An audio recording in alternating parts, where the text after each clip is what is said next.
புதிய முகங்கள், புதிய மோதல்கள், புதிய வரலாறு. பிக் பாஸ் சீசன் 10 விரைவில்.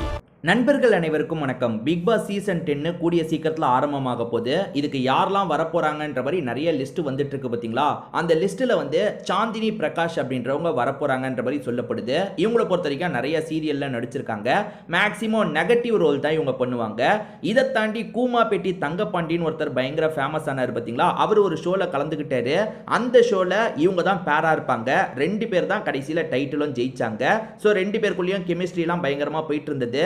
தனிப்பட்ட முறையில் இவங்க 2 பேருமே இன்டர்வியூலாம் தந்துட்டு இருந்தாங்க. கூமாப்பட்டி தங்கப்பாண்டி இருக்கார்ல, போன வாட்டியே பிக் பாஸ்க்கு வர வேண்டியது. ஏன்னா பிக் பாஸ் டீம் அவர் அப்ரோச் பண்ணிட்டு இருந்தாங்க. ஏன்னா போன வருஷம்லாம் செம்ம பீக்ல அவர் இருந்தாரு. ஆனா அந்த டைம் வந்து ஜி தமிழ்ல ஒரு ஷோ நடந்தது. அந்த ஷோல இவங்களுக்கு பேரா தான் அவர் பண்ணியிருந்தாரு. அதனால தான் வர முடியாம போயிருச்சு. இந்த வாட்டி அவரையும் கொண்டு வரதுக்கான முயற்சி நடந்துட்டு இருக்கு, இவங்களையும் கொண்டு வரதுக்கான முயற்சி நடந்துட்டு இருக்கு. ஸோ இந்த ஷோலையும் இவங்க ஜோடி மாதிரி கொண்டு போலான்ற மாதிரி ஒரு பிளான் வச்சிருக்காங்களா என்னன்னு தெரியல. இப்போ 2 பேர்கிட்டயும் பேச்சுவார்த்தை போயிட்டு இருக்கு. கண்டிப்பா 2 பேருமே சேர்ந்து வரதுக்கான வாய்ப்பு கூட இருக்கு.